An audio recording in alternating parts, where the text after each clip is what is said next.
చెప్పిన దానికి నిజమే. నేను నిద్రలో కళ వచ్చింది. అంటే ఇక నేను నా అనుభవం చెప్తాను, నాకు జరిగిన విషయం. ఇట్లా ఒక నల్లగా ఇట్లా వస్తున్నది నిద్రలా.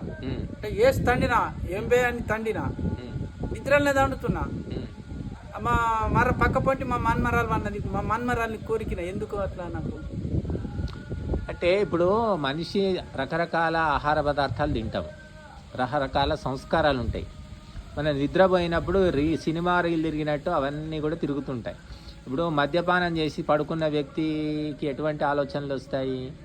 గంజాయి తిని పడుకున్న వ్యక్తికి ఎటువంటి ఆలోచనలు వస్తాయి? బాగా బిర్యానీ తిని వండుకుంటాడు అనుకోండి, అతనికి ఎటువంటి ఆలోచనలు వస్తాయి? మంచిగా పాయసం, మధుర పదార్థాలు తిని పడుకుంటే ఎటువంటి ఆలోచనలు వస్తాయి? కడుపు మాడి పడుకున్న వ్యక్తికి ఏం ఆలోచనలు, ఎటువంటి కళలు వస్తాయి? కాబట్టి మన తినే ఆహారము, మనం ఇంతకు పూర్వము అనుభవించినటువంటి రకరకాల పరిస్థితుల యొక్క సంస్కారము, జన్మజన్మల సంస్కారం అనేది మన మనస్సులో ఉండి మనం కళ్ళు మూసుకొని పడుకున్నప్పుడు అవన్నీ జాగృతమై మేలుకొని రకరకాల రూపాల్లో కలగాపులగంగా మనకు కనిపిస్తాయి. మరి నీకు దయ్యంగా అనిపించింది అన్నావు, ఏదో కొట్టింది తన్నింది అంటున్నావు. అదే ఇంట్లో నేను వచ్చి పడుకుంటే నాకేం కాదు అలాగా. అంటే వేరే వాళ్ళకి కాదు కదా, ఇప్పుడు మన పక్కపట్టి మన పిల్లలే కానీ మన కుటుంబం అందరికీ కావాలి కదా. అందరికి కాదు, అంటే అందరి సంస్కారాలు ఒకటి కాదు, అందరి ఆలోచన ఒకటి కాదు, అందరి ఆహారం కూడా ఒకటి కాదు. నీ వయసు, నువ్వు పుట్టిన పరిస్థితులు, పెరిగిన పరిస్థితులు వేరు. కాబట్టి ఒక్కొక్కరికి దాన్ని బట్టి అలా జరుగుతూ ఉంటుంది. కాబట్టి మంచి వాతావరణంలో మంచి ఆహారం తిన్నప్పుడు చక్కగా నిద్ర వస్తుంది. ఎటువంటి కళ రాదు. గాఢ నిద్ర వచ్చినప్పుడు కళలు రావు, వచ్చినా గుర్తుండవని శాస్త్రాలు చెప్తున్నాయి. గాఢ నిద్ర పోకుండా నిద్ర అనేది కొంచెము మందకొడిగా వచ్చినప్పుడే ఇటువంటివి జరుగుతాయి. నిద్ర నీకు రోజు కావట్లేదుగా మరి. స్వామి ఒక చెప్తా, గరీబ్ వాడికి కష్టాలు ఉంటాయి కాబట్టి నిద్ర తక్కువనే ఉంటది. కష్టాలు ఉంటాయి, కష్టాలు ఎక్కడ వెతుక్కుంటూ వస్తున్నాయా? నువ్వే బొట్టు పెట్టి పిలుస్తున్నావు. అందరూ ఒక తీరు లేరు స్వామి. డబ్బు భగవంతుడు లక్ష్మి అన్నది అందరి ఉంటే ఆగది. ఉంటే ఉన్నదాన్ని జాగ్రత్త ఖర్చు పెట్టుకుంటారు స్వామి. ఎంత చేసుకున్నా మనకు నిండేటట్లేదు. గరీబోడు ఏదో ఒక రూపంగా నష్టపోతుంది. గరీబోడు లాగా ఉండడం లేదు కదా. వాడు పక్క వాడు ఏం చేస్తాడో నేను అదే చేస్తా అంటున్నావు. అందుకే కష్టాలు వస్తున్నాయి.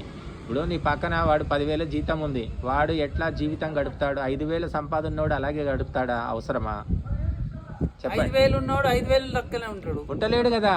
ఉండవలసి ఎక్కడ ఉంటున్నారండి? అప్పులు చేస్తున్నారు, అడ్డగోలు ఖర్చులు పెడుతున్నారు. పుట్టినరోజులు, పెళ్లి రోజులు, మొక్కులు, జాతరలు, బలిదానాలు ఇవన్నీ చేస్తున్నారా లేదా చెప్పండి. వాడు ఎక్కడి నుంచి చేస్తున్నాడు? అంత స్థాయి ఉన్నోడు స్థాయి పోతలేరు కదా స్వామి. గరీబోడు ఉన్నోడు స్థాయి. గరీబోడు 5,000 10,000 సంపాదన ఉన్న వాడిలాగా ప్రవర్తిస్తే 5,000 అప్పులు అవుతున్నాయి. అదే గరీబు. ఇంకా ఉన్నంతలో ఇప్పుడు మనకున్న సంపాదన బట్టి అన్నము పప్పు 2 చేసుకుంటే సరిపోతుంది. కానీ వాడు అంతటితోటి ఆగుతున్నాడా?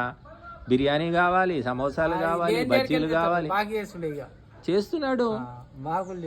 బాకీ చేస్తున్నాడు, తింటున్నాడు, ఇంకా గరీబ్ అయిపోతున్నాడు. అవునా కదా? అంటే మనము దుప్పటి ఎంత ఉందో అంతవరకు కాళ్ళు జాపుకుంటే సమస్య లేదు. అవునా కదా? ఇప్పుడు పేదవాళ్ళందరూ కూడా ప్రభుత్వం కూడా సహాయం చేస్తూనే ఉంది. ఎంత చేసినా ఎప్పటికీ పేదరికం ఎందుకుంటుంది అంటే వాడు ఇస్తున్నాడు కదా అని వీడు ఖర్చు పెడుతున్నాడు, కానీ జాగ్రత్త పడడం లేదు. ఎవరైనా వాళ్ళకున్న సంపాదనలోనే జాగ్రత్త పడి పొదుపు చేసుకుంటేనే మిగులుతాయి. నీకైనా మాకైనా పొదుపుంటేనే మంచిగా. ఈరోజు పండుగ వచ్చింది కాబట్టి బాగా తిందామంటే వారం రోజులు కడుపు మాడాల్సిందే. కాబట్టి పండుగ రాని పండుగ రాకపోని మన స్థాయిని బట్టి మనం జరుపుకుంటే, పండుగ కావచ్చు, లేకపోతే ఇంట్లో పెద్ద పెళ్ళి కావచ్చు, పేరంటం కావచ్చు, ఎవరి స్థాయిని బట్టి వాళ్ళు చేసుకుంటే సమస్య లేదు అసలు. కానీ చేయట్లేదు కదా. ఇప్పుడు అన్న ఉన్నాడు, అన్న చదువుకున్నాడు, వానికి నెలకు 30,000 జీతము. తమ్ముడు చదువుకోలేదు, 10,000 జీతం అనుకోండి. ఆ తమ్ముడు ఏం చేస్తాడు? అన్నలాగానే తయారవుతాడు కదా. చేస్తాడు, బాకీ చేస్తాడు. ఎందుకంటే ఇస్తారు కూడా, బాకీ కూడా వస్తుంది, కానీ తీర్చేది ఎట్లాగా. కాబట్టి ఇది తెలియకపోవడం వల్లనే ఈనాడు అన్ని ఇళ్లలో పేదరికం అనేది ఇప్పటికీ ఉండిపోతుంది. ఎన్ని ప్రభుత్వాలు వచ్చినా, ఎన్ని పార్టీలు మారినా కూడా పేదరికం పెరుగుతుంది తప్ప తరగడం లేదు. ఎందుకంటే దసరా బుల్లోడిలాగా తిని తాగి తందనాలు ఆడాలనే వాళ్ళు ఎక్కువైపోయారు. ఇప్పుడు కష్టపడి సంపాదిస్తున్నారు నిజమే, ఎవరిని మోసం చేయడం లేదు. కానీ ఆ సంపాదించింది తాగుడుకు, తందనాలాడడానికి, విలాసాలకు, వినోదాలకు ఖర్చు పెట్టాక దరిద్రుడు కాక ఏమవుతాడు? పేదవాళ్ళందరూ కూడా వాళ్ళకు వచ్చిన ధనాన్ని ఈ మద్యపానము, ఈ ఆడంబరాలకు ఖర్చు పెట్టకుండా ఉంటే వాళ్ళు బాగుపడతారు. ఇప్పుడు మీ బంధువుల్లోనే ధనవంతులు లేరా? మీకంటే బాగున్న వాళ్ళు ఉన్నారు. వాళ్ళు ఎట్లా ఉన్నారు? ఇంత భూమి ఉండుట్లా భూమితోని ఇంత జాబ్ వేసుకుంటా దాని మీద ఉన్నారు.